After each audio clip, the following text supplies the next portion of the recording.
వాళ్ళకి మన steel plant melting shop 1 దగ్గర ఒక సడన్ ఎక్స్ప్లోజన్, లిక్విడ్ మోల్టెన్ స్టీల్ని పట్టుకుని ఒక బకెట్ లాంటిది ఉంటుంది, దాని ల్యాడర్లు అనడం, అది బ్లాస్ట్ అయింది. ఆ బ్లాస్ట్ అవడంలో దాదాపు నిన్న మనందరికీ తెలిసింది, దాదాపు 8 మంది చనిపోయారు, ఒక 6 మంది గాయపడ్డారు, తీవ్ర గాయాలని. సో వాళ్ళు ఇద్దరు క్రిటికల్ కండిషన్లో, 6 మంది ఇంకా మేజర్ క్రిటికల్ కండిషన్లో ఉన్నారు. ఇంకా వాళ్ళు ఎలా ఉంటుందని మనస్ఫూర్తిగా మేము బాగుండాలని ఆకాంక్షిస్తున్నాం. వాళ్ళు కూడా పరామర్శకు వెళ్తాను. అలాగే ఇంకొక ఇద్దరిని ఇప్పుడే ఇందాక కిమ్స్లో చూసి రావడం జరిగింది. వాళ్ళ ప్రాణాపాయానికి బయటపడ్డారు. ఇప్పుడు ఇందాక లోపలికి పోయి మొత్తం చూస్తూ ఉంటే కార్మికులు కూడా కొంతమంది ఇంటరాక్ట్ అయ్యారు. సో వాళ్ళతో కూడా మాట్లాడుతుంటే ఎలా జరిగింది ఏంటి అంటే, వాళ్ళు అంతకు ముందు రోజు కూడా ఇంకా పక్క దాంట్లో ఇలాంటిది ఏదో జరిగింది, కానీ అది నైట్ టైం ఎవరు లేకపోవడం వల్ల ఒక తెలియలేదని అన్నారు. ఇది బేసిక్, ఇది ఎంత సేఫ్టీ ప్రోటోకాల్స్ ఎంత జరిగినాయి, ఎంత మెయింటైన్ చేశారు సేఫ్టీ ప్రోటోకాల్స్. అలాగే మేజర్ కనిపించేది అప్గ్రేడేషన్ ఆఫ్ స్టీల్ ప్లాంట్ మేజర్గా చూస్తుంటే ఇప్పుడు దాకా నేను దారిలో నిన్న నుంచి అడుగుతూ ఉన్నాను, అసలు ఇలాంటి సంఘటన ఎక్కడైనా జరిగిందా, ఇంతకుముందు జరిగిందా అంటే లాస్ట్ 33 years 36 yearsలో ఎక్కడ జరగలేదు ఇలాంటి ఇన్సిడెంట్ అని చెప్తా ఉన్నారు నాకు వచ్చిన ఇన్ఫర్మేషన్. ఇలాంటి పర్టికులర్ స్టీల్ ప్లాంట్ బిలాయ్ ఉంది, కానీ మిగతా అన్ని కొంచెం డిఫరెంట్ స్టీల్ ప్లాంట్స్, వాటి మెషినరీ కానీ వాటి అప్గ్రేడేషన్ కానీ కొంచెం డిఫరెంట్గా ఉంటుంది. దీనికి లాగా ఉండేది ఒక బిలాయ్ తప్ప మిగతాయి కొత్తగా ఉంటాయి. అదే చెప్పారు, ప్యారలల్గా మిగతా చోట్ల ఎక్కడ జరుగుతున్నాయని. చైనాలో కూడా జరిగింది, కానీ ఇంకొక ఫ్రాన్స్లో కూడా జరిగింది, కానీ ఇలాంటి సంఘటన అయితే జరగలేదు. ఈ పర్టికులర్ ల్యాడల్, ఈ మోల్టెన్ లావాని క్యారీ చేసే బకెట్, ఏమన్నా చేసే ల్యాడల్ అనే బకెట్ ఇప్పుడు బ్లాస్ట్ అవటం చూడలేదు, ఇప్పుడు జరగలేదని చెప్తా ఉన్నారు. అక్కడ ఒక డిఫరెంట్ బ్లాస్ట్ జరిగినాయి, బట్ ఈ కైండ్ ఇప్పుడు జరగలేదు. అందుకని ఇప్పుడే బొకారో స్టీల్ ప్లాంట్ నుంచి నాకున్న ఇన్ఫర్మేషన్, ఒక 3 men కమిటీ ఒకళ్ళు వచ్చి ఫామ్ చేస్తే వాళ్ళు ప్రిలిమినరీ ఇన్వెస్టిగేషన్స్ కూడా వస్తారు.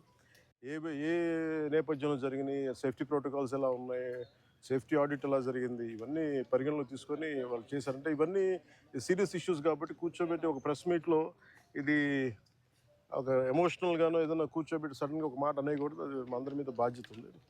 అందుకని ముందు ప్రభుత్వ పరంగా కానీ మొత్తం అసలు ఒక్కొక్క రెగ్యులర్ ఎంప్లాయీస్ ప్రాణాలు కోల్పోయిన వాళ్ళందరికీ కూడా 1,72,00,000 వారికి అందజేయడం జరుగుతూ ఉంది. అలాగే కాంట్రాక్ట్ ఎంప్లాయీస్కి 45.75 లక్షలు, అలాగే వాళ్ళ ఎంటైటిల్డ్ టర్మినల్ బెనిఫిట్తో పాటు మరణించిన వారి కుటుంబానికి 20 లక్షలు ఎక్స్గ్రేషియా, మరణించిన వారి కుటుంబ సభ్యులకు ఒక్కొక్కరికి ఉద్యోగం, సివియర్గా ఇంజూర్ అయిన వారికి 10 లక్షలు, అలాగే ట్రీట్మెంట్లో అయ్యే ఖర్చు మొత్తం రాష్ట్రీయ ఇస్పాట్ నిగమ్ లిమిటెడ్ వారు భరిస్తారు. అలాగే స్టీల్ ప్లాంట్ ఉద్యోగుల పిల్లల చదువులు ఏ విధంగా అయితే కొనసాగుతున్నాయో అదేవిధంగా మరణించిన వారి పిల్లలకు కూడా అది వర్తిస్తుంది, వారి చదువు అలాగే కంటిన్యూ అవుతుంది. మరణించిన వారి notional date of superannuation, that means retirement, ఏ రోజు వరకు అయితే ఉంటుందో అప్పుడు దాకా వారి కుటుంబ సభ్యులు స్టీల్ ప్లాంట్ క్వార్టర్స్లోనే ఉండొచ్చు.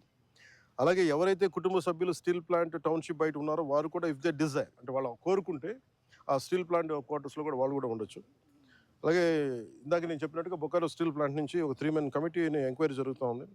అలాగే మరణించిన వారి కుటుంబాలకి, ఆసుపత్రిలో ఉన్న వారికి అండగా నిలబడుతూ రాష్ట్ర ప్రభుత్వం కూడా వారికి పూర్తి సహాయ సహకారాలు అందిస్తాం. అంటే ఇవన్నీ అంటే ఒకటి స్టీల్ ప్లాంట్ మన ఇక్కడ ఆంధ్రప్రదేశ్లో ఇది ప్రైవేటీకరణ జరగకూడదని కోరుకున్న వాళ్ళలో ముందుండి గత కొన్ని సంవత్సరాలుగా మేము, ఇది మా కోరిక, ఇది విశాఖ ఉక్కు ఆంధ్రుల హక్కు అని. అంటే మొన్న 32 మంది చనిపోతే దాంట్లో ఈవెన్ మన తెలంగాణలో కూడా 3 చనిపోయారు. ఇది మన విశాఖ దానికోసం, అప్పుడు ఉమ్మడి రాష్ట్రంలో. అందుకని ప్రైవేటీకరణ జరగకూడదు, ఇది మన రాష్ట్ర ప్రభుత్వం కింద, ప్రభుత్వ స్టీల్ ప్లాంట్ కింద ఉండాలనేది మా అందరి ఆకాంక్ష. అదేవిధంగా కేంద్ర ప్రభుత్వం ప్రధానమంత్రి గారి నాయకత్వంలో ఇది అలాగే కొనసాగిస్తున్నారు అదే స్ఫూర్తిని. అది ఇప్పుడు మాకు ప్రిలిమినరీగా మేము చూస్తున్నప్పుడు, అందరితో మాట్లాడుతున్నప్పుడు అనిపించింది some kind of upgradation is need. అలాగే క్యాప్టివ్ మైన్స్ ఉండాలి అంటే అది ఏ స్థాయిలో ఎందుకు జరగలేకపోతుంది అని అనడానికి, అంటే ప్రభుత్వ పరిశ్రమలు కానీ ఎందుకు కాయలా పడుతున్నాయి, ఎందుకు వెనకబడుతున్నాయి అంటే ఆఫ్కోర్స్ సర్టన్ మేనేజ్మెంట్ ఇష్యూస్ కావచ్చు, లేదంటే ఓవర్ ఎక్సెసివ్ లోడ్ ఏదైనా ఉందా, ఇవన్నీ ఎందుకంటే కూర్చోబెట్టి ఒక కోణంలో నుంచి ఒక దృక్కోణం నుంచి చూస్తే సరిపోదు. సో దీనికి సంబంధించి నేను ఇందాక మన సోదరులు మనోహర్ గారితో మాట్లాడుతూ ఏం చేద్దామంటే ఒక్కసారి నేను స్టీల్ ప్లాంట్ కార్మికుల అసలు ఏంటి మీరు స్టీల్ ప్లాంట్ గురించి మీ మీ మీ అభిప్రాయాలు ఏంటి, మీ సమస్యలు ఏంటి అనేది నేనే ప్రత్యేకించి ఈ గొడవ కొంచెం వీళ్ళందరికీ మన మెడికల్ ట్రీట్మెంట్ అంతా అయ్యి కొన్ని రోజులు అయ్యాక ఖచ్చితంగా నేను నేనే కాల్ఫర్ చేస్తున్న ఒక మీటింగ్. ఒకసారి ఆ మీటింగ్లో మన విశాఖ స్టీల్ ప్లాంట్ కార్మికులు అసలు ఏ సమస్యలు ఉన్నాయి, ఏంటి ఉన్నది నేను అందరినీ సావధానంగా వింటాం. అది దాని రౌండ్ టేబుల్ అంటామా, లేదంటే కూర్చోబెట్టేది వారి ఒక ఇంట్రాక్షన్ కార్యక్రమం ఏ పేరు పెట్టినా కానీ దానికి నేను ఖచ్చితంగా నేను ఒక్కసారి ఆ మీటింగ్ నేనే నా ఆధ్వర్యంలో నేను ఆర్గనైజ్ చేసి ఒకసారి అందరికి వింటాను. ఈలోపు మనందరం చేయగలిగేది పోయిన ప్రాణాలకి ఎంత విలువ ఇచ్చినా కానీ తిరిగి తీసుకురాలని వారి కుటుంబ సభ్యులకి నా ప్రగాఢ సానుభూతిని తెలియజేస్తూ రాష్ట్ర ప్రభుత్వం ఇప్పుడు సహాయ సహకారాలు అందిస్తూ ఉంటుంది. స్టీల్ ప్లాంట్ ఇలాంటి భవిష్యత్తులో ఇలాంటి పునరావృతం కాకుండా ఉండాలి అనేది ನಮ್ಮ అందరి ఆకాంక్ష. కాకపోతే ఇది మేము ఒక బలమైన పాలసీలు చేయగలం, కానీ నేను ముందు నుంచి పరవాడ కానీ వైజాగ్ చుట్టుపక్కల ప్రాంతాల అనకాపల్లిలో కానీ ప్రతి 5-6 నెలలకి ఒక 8 నెలలకు ర్యాండమ్గా ఒక సంవత్సరానికి 2 సార్లు ఏదో ఒక చోట ఇలాంటి సంఘటనలు జరుగుతూ ఉన్నాయి. ఇది కొంచెం అలామింగ్గా ఉంది నాకు. నేను ప్రత్యేకించి ఏం చెప్తున్నానంటే అసలు యాజమాన్యాలు సేఫ్టీ ఆడిట్ ఎంతవరకు చేస్తున్నాయి, అలాగే రాష్ట్ర ప్రభుత్వం నుంచి దీన్ని పర్యవేక్షణ చేయాల్సిన అధికార యంత్రాంగం ఎలా ఉంది, ఇండస్ట్రియల్ చీఫ్ ఇన్స్పెక్టర్ ఆయన ఏ స్థాయిలో ఉన్నారు, ఒకవేళ చిన్న లోపాలు ఏదైనా ఉంటే వాళ్ళకి కూర్చోబెట్టి పంపించారా, ఒకవేళ సపోజ్ ఏదైనా వైలేషన్స్ ఏమైనా ఉంటే వైలేషన్స్ని మీరు రిపోర్ట్ చేశారా, లేదంటే వాళ్ళు దాని మీద యాక్షన్ తీసుకోలేదు, ఇవన్నీ కూడా జరగాలి. అంటే నాకు ఇందాక చెప్పినది ఎంతవరకు వాస్తవాలు నాకు తెలియదు, జస్ట్ ఒక ఆన్ హ్యాండ్ ఇన్ఫర్మేషన్ చెప్తా ఉన్నాను. ఇక్కడ వైలేషన్స్ ఉన్నాయి, మేము ఒక ఫ్యూ మంత్స్ బ్యాక్ చెప్పాం, 6 months బ్యాక్ ఒకటి తెలియజేసాం, ఎవరో రెస్పాండ్ అవ్వలేదు అంటే మాకు ఏమనిపించిందంటే ఆన్ ఫేస్ వాల్యూ తీసుకోలేము ఇవన్నీ. సో అందుకనే దీనికి కీలకమైన కారణాలు ఏంటి, the exact causes and investigation detail enquiry has been initiated to ascertain the reasons and fix responsibility. అంటే ఎవరైతే నాకు ఆఫ్ హ్యాండ్గా చెప్పారు ఇవన్నీ కూడా కమిటీకి నివేదిక ఇచ్చినప్పుడు ఖచ్చితంగా దాంట్లో పరిగణలో తీసుకుంటారు. ఎందుకంటే ఇది కూర్చోబెట్టి నేను ఇది పొలిటీషియన్స్ కానీ లేదంటే నా పదవి నాలాంటి అంటే దీనికి మేము పై స్థాయి నుంచి చూడగలం తప్ప దీన్ని లోతుపాతులు అర్థం చేసుకునే ఒక అధ్యయన బృందమే వాళ్ళు దీంట్లో ఎక్స్పర్టీస్ ఉన్న వాళ్ళే మాట్లాడాలి దీని గురించి.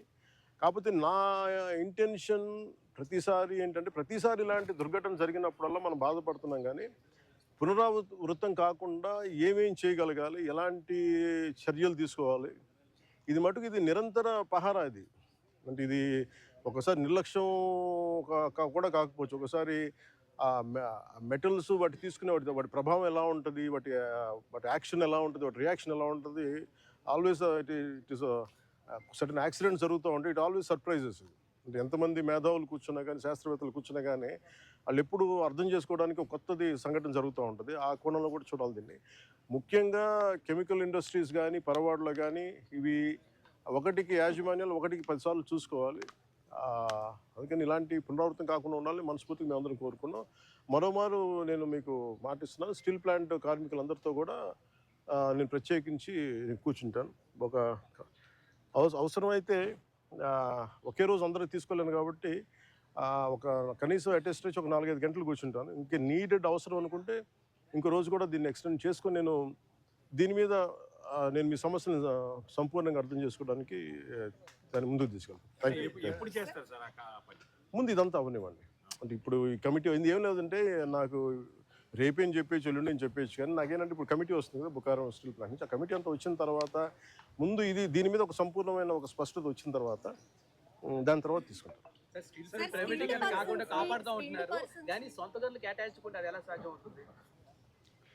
ఇప్పుడు మీరు ప్రశ్న ఇప్పుడు ఏం చేస్తున్నారంటే, నేను లాస్ట్ టైం కూడా ఇక్కడికే వచ్చాను.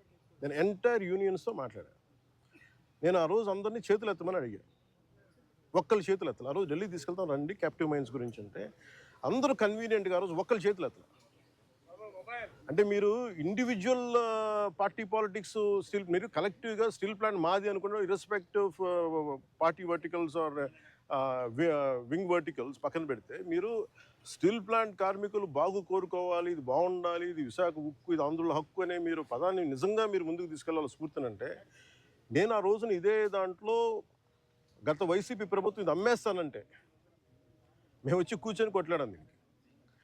అదే దాన్నే నివేదిక రూపంలో నేను మన హోంమంత్రి గారికి తెలియజేశాను. అది మీరు చూస్తే వెంటనే దాన్ని ఆ ప్రైవేటీకరణ కూడా ఆగి ఈరోజు ఇక్కడికి వచ్చింది. ఇది మేమందరం సమిష్టిగా చేసాం, మాట్లాడాం. కాకపోతే ఏమవుతుందంటే దీన్ని క్యాప్టివ్ మైండ్స్ అంటే మరి ఇంతకాలం ప్రాబ్లం ఏమవుతుందంటే సార్, మీరు మాట్లాడుతున్నప్పుడు నన్ను అడగగలరు. అంటే మీరు సమస్యలు మోసేవాడి మీద మీరు ఒక పంచింగ్ బ్యాగ్ లాగా అంటే మీరు అంటున్నారు కానీ జనరల్ నేను జస్ట్ ఒక పర్సెప్షన్ చెప్తా ఉన్నా. ఎవరైతే బాధ్యతలు తీసుకుంటారో వాళ్ళ మీద ఎక్కువ ప్రశ్నలు వస్తాయి తప్ప అడగాల్సింది ఎవరు? ఒక 5 సంవత్సరాల నుంచి వాళ్ళు ఉన్నారు. దానికి ముందు కాంగ్రెస్ ప్రభుత్వం ఉంది, ఆల్మోస్ట్ క్లోజ్ టు 10 years. ఇది అప్పటి నుంచి చేయాల్సింది. ఇవన్నీ వారసత్వపు ఇష్యూస్గా వచ్చినాయి, లెగసీ ఇష్యూస్గా వచ్చేసినాయి. నాకేముంది, నేను ఏ సమస్యల నుంచి మేము పారిపోవడానికి లేము. ఉన్నది వాస్తవాలు చెప్పి అర్థం చేసుకొని దానికి ఒక పరిష్కార మార్గం ఎతకడానికే మేము సంపూర్ణ సర్వప్రయత్నాలు చేస్తాం. మీరేదో అడుగుతాను మేడం. సార్, టెక్నికల్ గా ఉన్న వాళ్ళని తగ్గించేసి అడ్మినిస్ట్రేటర్స్ తో రన్ చేస్తున్నారు. పని ఒత్తిడి కూడా కార్మికులు, నిర్వహణ లోపం చాలా ఎక్కువగా ఉంది అనేది కూడా లోపల పనిచేసిన కారణం వాళ్ళు అంటున్నారు మేడం. ఇది ఇంత మీరు అడిగిందే నాకు చెప్పారు. కాకపోతే ఇది ఏంటంటే ఇది మనం నేను దీనికి సంబంధించి అనుభవం ఉన్న వ్యక్తిని కాదు నేను. కాకపోతే నేను ఏం చేయగలను, ఇప్పుడు మీరు అన్నది ఎంతవరకు అనేది నేను పబ్లిక్ తీసుకెళ్ళగలను. లేదంటే రేపు పొద్దున్న విచారణ ఈ కమిటీ ఏదైతే వస్తుందో వాళ్ళకి మేము చెప్పగలం. సో నేను అందుకని అంటాను, వన్స్ వీళ్ళందరూ ఆ కమిటీ తీసుకున్న తర్వాత నేను ఒకసారి కార్మికులతో ఇంటరాక్ట్ అయ్యాను అనుకోండి, ఇప్పుడు ఏమైపోతుంది, ఇప్పుడు మాట్లాడాలంటే అందరూ ఒకేసారి మీద పడిపోతే కాదు. చాలా ప్రశాంతంగా కూర్చొని చాలా నిబద్ధతతో చేయాల్సిన మీటింగ్. సో అది నిజంగా మీరు చెప్పింది కూడా పరిగణలో తీసుకొని వాటితో మాట్లాడతాం. చాలా వరకు దేశంలో చాలా స్టీల్ ప్లాంట్ ఉన్నాయి, ఎక్కడా లేనంతగా ఇక్కడ ఈ ప్రాంతంలో ఈ స్టీల్ ప్లాంట్ లో ప్రమాదాలు జరుగుతున్నాయని కార్మికులు కూడా ఆందోళన. దీన్ని ఎలా చూడాలి సార్? నేను అనేది స్టీల్ ప్లాంట్ కార్మికులు, మీరు సంఘాలు ఉన్నాయి కదండి, సంఘాలు ఉన్నప్పుడు మీరు కూర్చోబెట్టి వీళ్ళు ఒక్కొక్క ప్రభుత్వం వచ్చినప్పుడు ఒకలా బిహేవ్ చేస్తాయి సంఘాలు. నాకు ఇబ్బంది ఏముందంటే సంఘాలు అనేవి ఇర్రెస్పెక్టివ్ ఆఫ్ ఏ ప్రభుత్వం వచ్చింది ఏ ప్రభుత్వం పోయింది అనే కంటే కూడా సంఘం కార్మికుల సంక్షేమం కోసం ఇర్రెస్పెక్టివ్ ఆఫ్ మనం ఎవరు బాగా చేయగలం అని ఆలోచించాలి తప్ప మీరు వైసీపీ వచ్చినప్పుడు కాంప్రమైజ్ అయిపోయి, వైసీపీ వచ్చినప్పుడు ఈ స్థలాలని మనం ప్రైవేటీకరణ చేసేద్దాం వాళ్ళతో కుంభక ఇవి నేను వాస్తవంగా చెప్పగలను. ఆ రోజు నేను కూర్చున్నప్పుడు ఎందుకు ఇంత బలంగా మాట్లాడగలంటే ఆ రోజు నేనే నోరు తెరిచి అడిగితే ఒక్కరు చెయ్యి చూపులు. సో అందుకని మొదటి రక్షణ కవచం ఎవరు? సంఘాలు ఈ పొలిటికలైజేషన్లోనో లేదంటే మన పార్టీ రాజకీయాల్లో పడిపోయి నిజంగా కార్మికుల సంక్షేమం ఎంతవరకు ముందుకు తీసుకెళ్లారు అనేది కూడా నాకు వాళ్ళతో కూర్చొని నేను మాట్లాడతాను సార్. నేను I don't try to shy away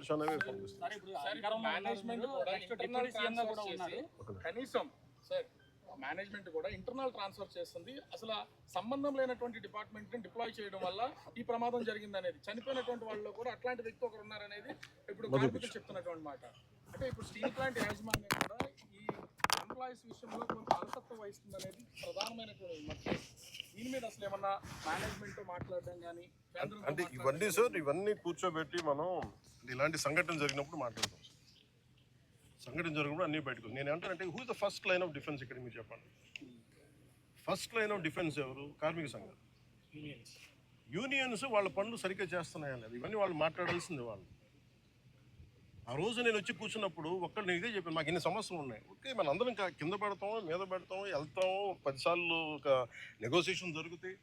అసలు సమస్యని మీరు ఇవన్నీ చెప్పకుండా మీకు అన్యాయాలు ఇవి జరిగిపోతున్నాయి అంటే నేను అనేది ఏంటంటే మీరు ఒక లాజికల్గా ఒక రేషనల్గా మాట్లాడకుండా పూర్తి ఎమోషన్ మీదను ఇలా కూర్చొని మాట్లాడితే కాదు. కూర్చోబెట్టి లాగ్ బుక్స్ తీసుకోవాలి, ఏమేం జరిగినాయి, నిజంగా మీరు చెప్పినట్టుగా అడ్మినిస్ట్రేటివ్ జాబ్ని పెంచి స్కిల్డ్ లేబర్ని లేకుండా చేస్తారు. ఇవన్నీ ఏంటంటే మనం ఆఫ్ ద హ్యాండ్ ఇలాగ మనం కూర్చొని ఇది మీడియా ట్రయల్ కాదు, లేదంటే సోషల్ మీడియా ట్రయల్ కాదు. It should be a very deep investigative approach with committee of experts has to happen. దీనికి పొలిటికల్ వీల్ ఉన్నారు. దీనికంటే నేను ఈ రోజుకి చెప్తాను కదా, ఇండివిజువల్గా మేము యాజ్ జనసేన పార్టీ ఈరోజు మేము ప్రభుత్వంలో భాగస్వామ్యం అయినా కానీ మేము ఎక్కడ దీన్ని షన్ చేయట్లేదు. More than willing to understand.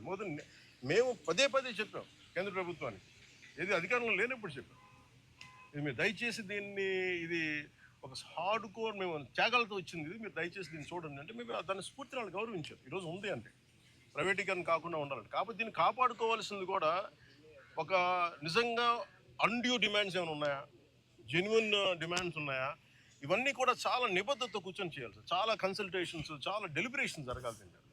అందుకని నాకు స్టీల్ ప్లాంట్ చాలా అద్భుతంగా ఉండాలి, ఇలాంటి ప్రమాదాలు జరగకూడదు అనేది మా అందరి